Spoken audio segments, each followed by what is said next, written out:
Hey there everyone, welcome back to Gamevine, and my name is David, and today we're going to be taking a look at a spectacular mini game from Cool Mini or Not called Rum and Bones. Now, Rum and Bones is set in a pirate theme, of course, and it takes its mechanisms from the popular MOBA video games that are out right now, which is basically a arena battle against factions. So you're taking one pirate faction and going against another pirate faction in this game. So I would call this a board game arena battle. And basically what a MOBA is where you have a whole bunch of mindless minions attacking your opponent, and they might hit some of the objectives or some of the other heroes, and that's how you win the game, is get objective points. But mainly you're going to have heroes where they're going to be going and boarding the boats and doing most of the damage. And this really does a great job capturing the pirate theme, or the romanticized pirate theme, that are in most of the movies, like Pirates of the Caribbean, where the pirates are boarding the ships and the minions are just background noise, but they might hit one of your heroes, and this does the best job that I've seen with that type of genre and or theme. And these are just some of the minis that come in the game. This is one of the factions. So without further ado, let me show you what comes in the box and how to play this game. Ooh, I'm super excited.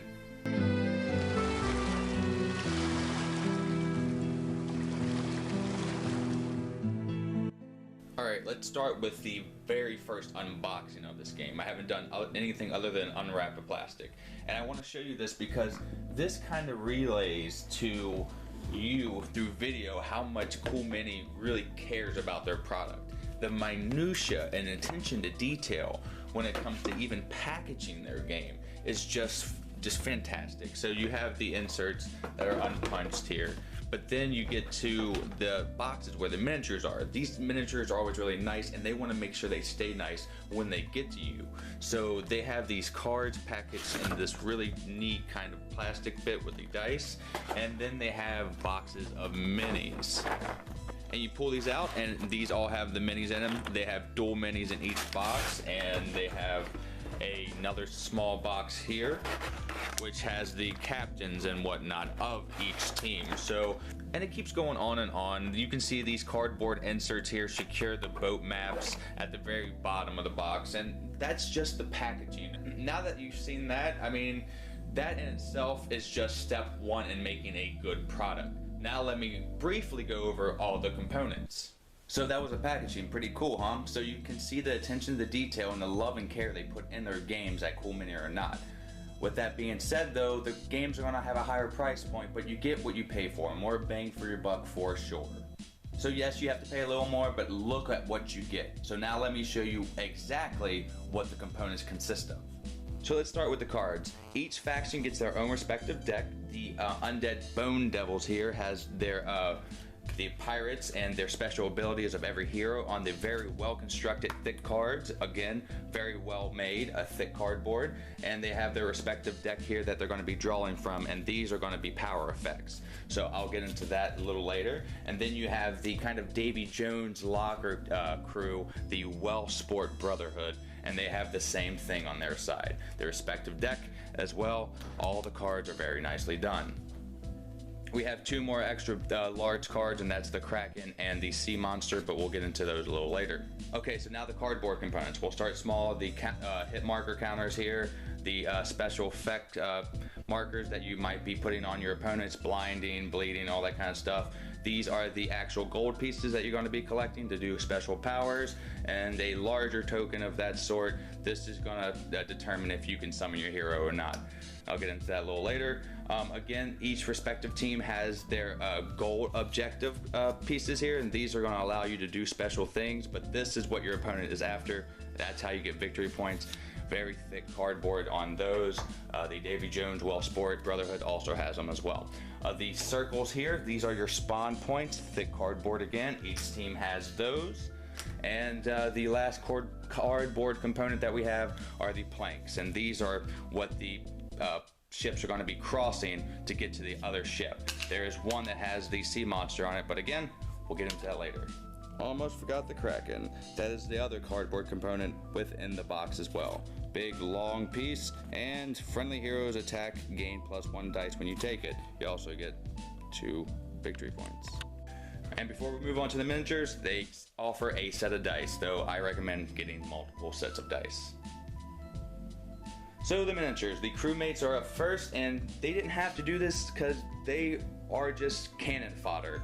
But they made 3 different types for each faction, so they don't do anything special, but they do have different crewmates sculptures. So they're very nice and detailed, and that's the undead crewmates. The bosuns are next, and they have a circle base. As you can see, all the crewmates have a square base, and that is really easy to pick up, so you don't have to say, oh, what miniature is which. So the bosuns, they're a little more powerful than the crewmates, but they're essentially the same thing. They're just there to help out the crewmates to allow them to hit harder.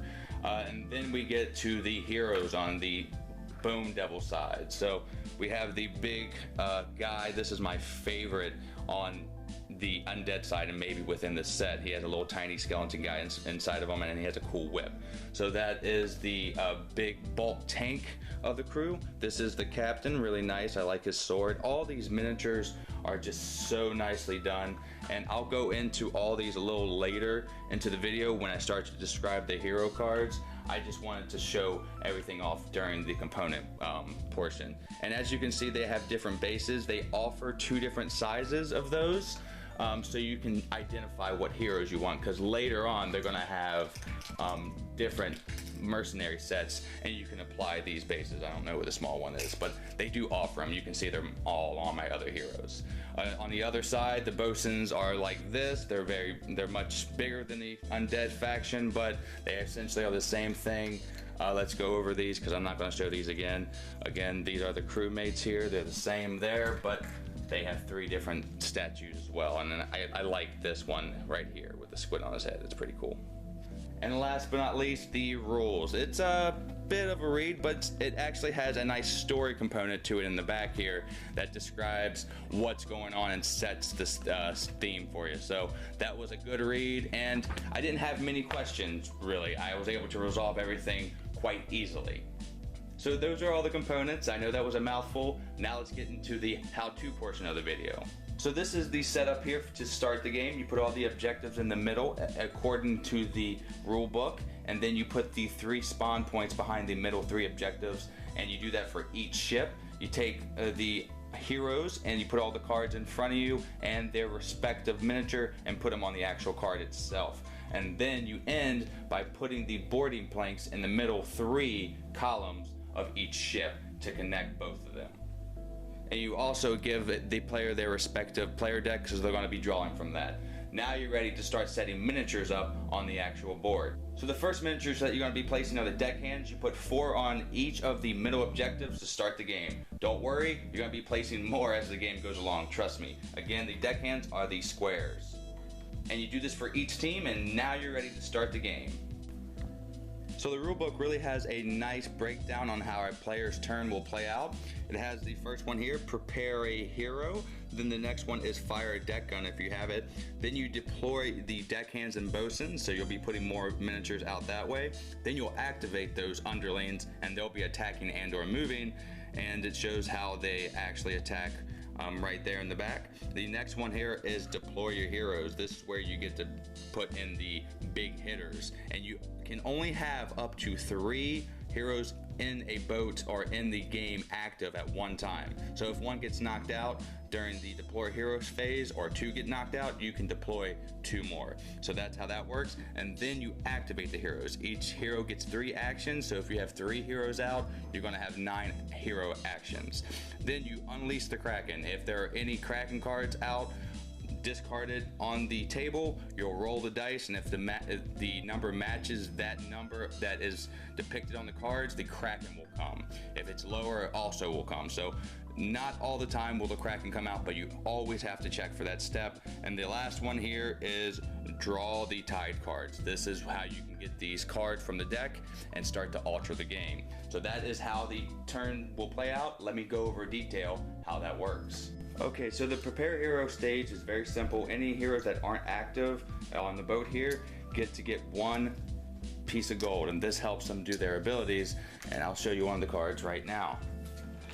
As you can see, they have 3 different abilities. Most of them will have or if not all of them, will have a free ability, and then it goes upwards into the gold portion, and they have different symbols here, and I'll go over those a little later. And then you go to fire your deck gun if you have a cannon. And the cannon is one of your objectives here, and this is special. It gets a solid roll of 4 dice, and it hits on a 4 or higher, and it can hit anywhere in the area on this boat or that boat. So let's do an example. Let's say if I want to shoot these guys right here, I get these 4 dice, and this is how you're going to be determining a lot of what goes on damage wise in the game.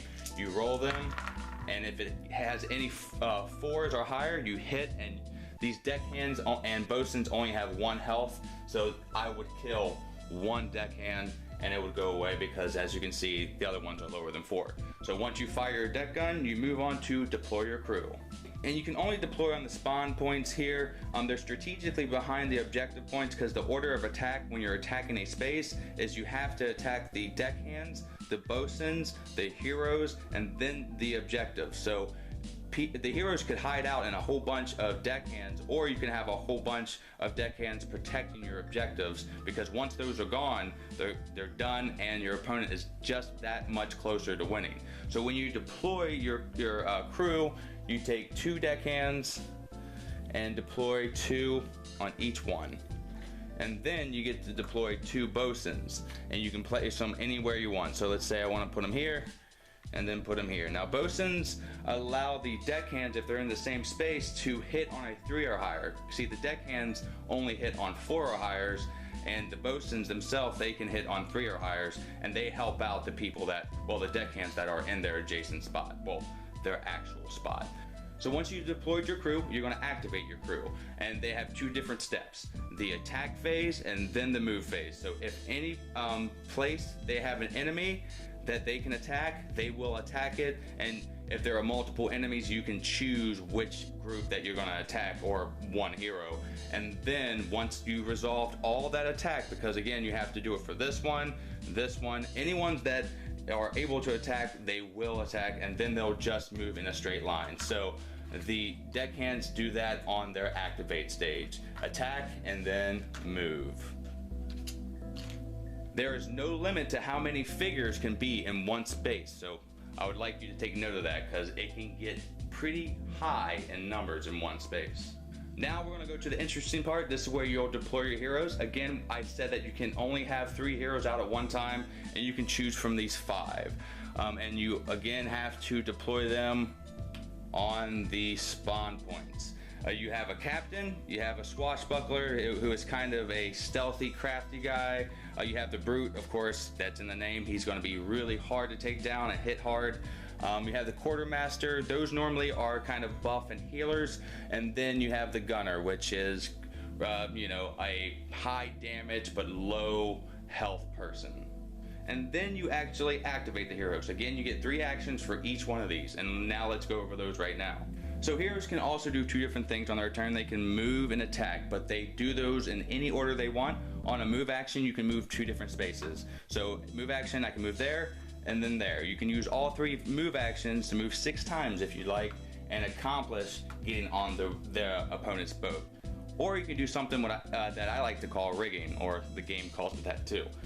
Say that you are moving here and you want to get on the boat and you want to attack one of those players with one of your actions. You can use your 1 move right here and use another move, and then do what they call rigging. If you're on the side of the boat, you can swing over there and move to as far as you want in a vertical line. So if I wanted to rig to this spot, I count 1, because this is a spot, 2, 3. I have to roll in a dice to see if I go overboard or not. If I get a 3 like I did there, I accomplish my rig and I move right there. But if I got a 2, he would go overboard and his actions would be done for this turn. He would go back on his card, but he can be resummoned on the next deploy hero phase.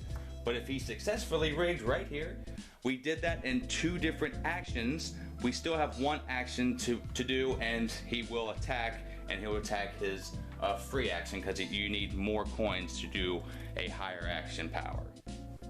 So that is how the move works. Now let's go over some of the attacks that the heroes have. So we have Captain Daniel Pale. His miniature is really nice. Both the captains are white. This is just begging to be painted. So his attacks right here, these means this symbol here, the red swords, just means it's a straight out attack. It might have an ability that you'll read, but this is just an attack. So this one here is his free one, Quicksilver Blade. Heroes hit by a roll of 6 suffer silence. So you can go over silence. This shows how many dice he rolls. So he'll roll 4. He hits on a 4 and up. And this star here means that's the range he can hit. So he can hit anything that's adjacent to him. Again, I didn't mention that when you're moving, you can't move into another opponent's spot. So say these guys were right here, they would stay there. They cannot move. They will continue to attack until one side is down, and then they'll move. So you can never move into another opponent's spot or move into another opponent's spawn and or objective areas. So the range is important for that reason. And the last one that we have on his card is an ability. This does cost an action, but there is one more in the game that doesn't cost an action. We'll get to that later. This is Hoist the Jolly Roger. One hero may reroll any of his misses that he's done this time. So that is the captain of the Wellsport Brotherhood. So Miss Mags, I like her model a lot, very detailed. I like her sword as well. She is the healer of the group, of course. So payday, one deployed hero gains 1 gold. That's important because again, during the prepare heroes, he doesn't get 1 if he's deployed. So the one she has here is second hand. This is the heal. Remove up to 3 damage and any conditioned tokens from one friendly hero. And now my favorite miniature in the game. I love Little Tom because I guess he's controlling this big guy. I mean, check this out. That sword's cool. It's not the coolest one. Like I said, the captain's really cool, but he's got a whip and that guy is just controlling him. Easily my favorite mini in the game. So Little Tom is a different brute because he has a counterattack. He has a little bit of everything. The Cleaver Frenzy, roll 1 dice for each every 3 damage on Tom. Again, there's kind of a similarity of brutes there. The ability here is Lash of Torment. Select 1 enemy hero within 2 zones. Place that enemy in a legal zone within 1 of Tom. So he grabs him and pulls him towards him. And the counter is when an enemy hero within 1 zone moves, that enemy suffers slow. That's another condition that you can read about. It basically hinders their movement. So that is Little Tom. The last hero that we're going to go over in this video is the Spectre. Spectre is really cool. It's in his name. That's what he does. He gets in and he slices and dices and gets out. That miniature is it's cool, though the base kind of gets lost in this, and sometimes I think he's a bosun. But again, if at second glance you know it's a hero. So the Spectre has a little bit of everything too. That is pretty cool about the undead. So he has an attack that allows him to roll 3 and hit on 3, deals damage to any of the hero, remove 1 damage from the Spectre. So again, it's kind of a life leech. He has an ability and he has a counter attack, and I'll let you get into that a little later because this is running a little long. You also are able to get more gold by taking out deckhands as heroes. So they're not just useless in the sense of just attacking. You can attack them, and if you're a hero, you get 1 gold. Again, anything that the deckhands attack, they don't give you anything. They just kind of wash it. So that's another means of gold other than trying to get gold by preparing your heroes. So kill deckhands, get a lot of gold, do a lot of damage. So you'll continue to do this, doing all 3 of your hero actions till those are exhausted. You'll also check for the Kraken. Let me show you one of the Kraken cards. They have little symbols down here, and that means this has 2 different Kraken symbols, and that's going to add to the number, and this one has 1. Every time you play one of these cards, you put it in a different discard pile, and these are for both players, so they accumulate over 2 different players. And when you roll to see if the Kraken's going to come, you have to get equal or above that number. So right now you roll 2 dice. You always roll 2 dice. Yeah, so he's right here. He would come, he would take out the middle compartment of the planks here, and he's gonna start attacking people. So I've seen that happen a few times. The Kraken is pretty mean. So that is the Kraken stage after the hero's attack or activate stage. And then finally you draw 3 tie cards. You can also discard any tie cards that you want to draw back up to 3, but you only have 3 that you can draw up to. And this is where you can play different stuff. There's Spit in Your Eye, you can blind people. I'll go over a few of these right now. Sudden Tidal Wave, it KOs all deckhands and bosuns on gangplanks.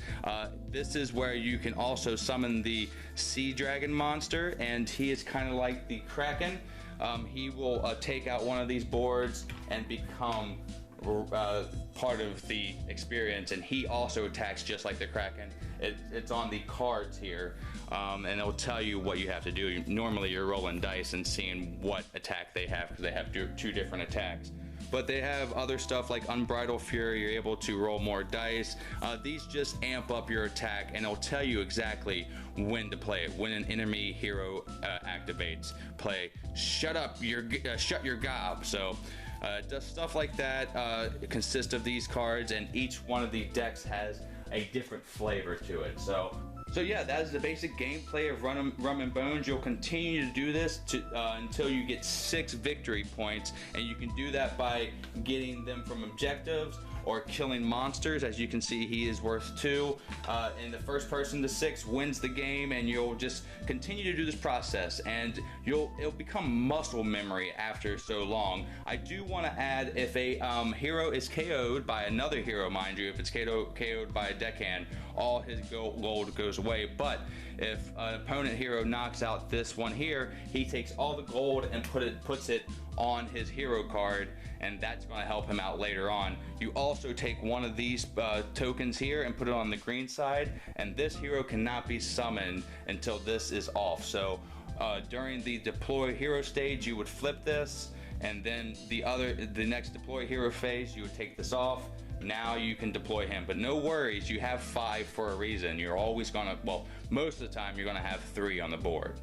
And there are other things that I'm not gonna go over, like the silence and the bleeding and whatnot. All that is displayed in the rule book very nicely. Now let me tell you if I like this game. I do, and tell you what kind of grade that I'm gonna give it. It's high, and give you some of my insight on why I like this game.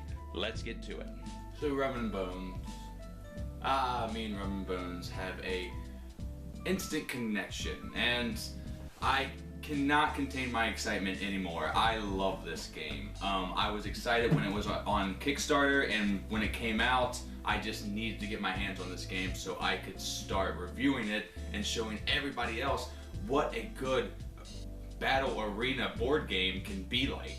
And this really takes the depth of the pirate theme and puts it on the forefront. I mean, the theatrics are really easy to imagine when you have all these great miniatures and great boards and art. It all just comes together in just a spectacular scene.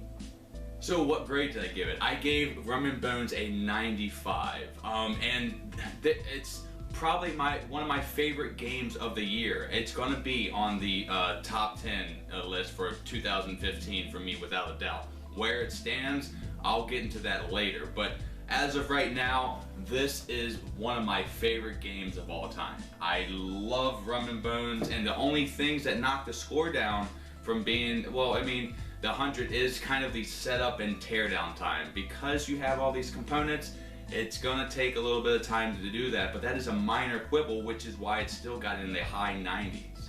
The other thing would be that I would take it down a little bit is all the kind of things you have to go through the process. Like this guy attacks here, the Kraken attacks this, and now I attack this with this, and I move this with that.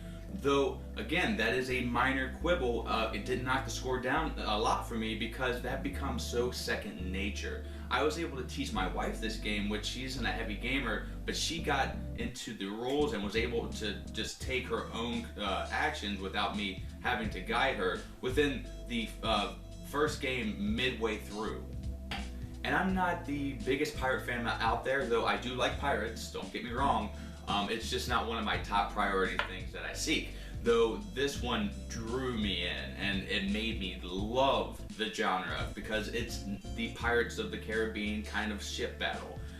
You're not going out and pillaging and robbing and getting treasure. You are just you're consolidating that battle and playing that out. Now this game can go on a little longer than you might want to, but it always has a spectacular end. Again, I'm using that word a lot. It's just this game is magnificent. So if that sounds like something that you're into and that's the type of game you want, I can't recommend this game enough. Make this a big present to yourself. Or if you have a family member or friend that are into pirates, you can't go wrong here and make this a big present for them. And I hope you liked the review, everyone. I enjoyed playing this game, and I hope to spread the word even more about this. Thank you so much to Cool Mini or Not for supplying this review copy. I couldn't have done this review without you and had this glorious experience that I'm having now. So I have been Dave from Gamevine. Thank you so much for watching. Please like and subscribe at the end of the video here. And until the next time that I see you, have a great rest of your day and a great time with all that you play. Rum and Bones. Rum and Bones. I'm taking this baby with me. Enjoy the montage.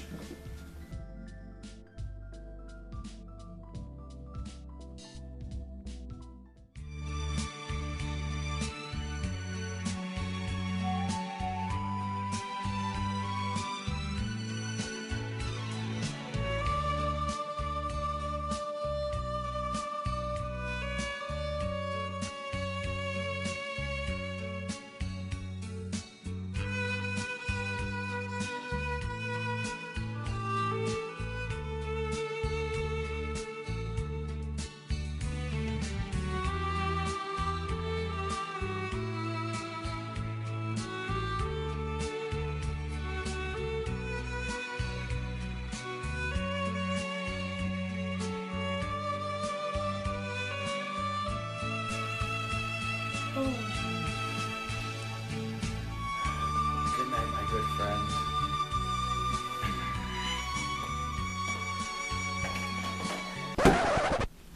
Oh no.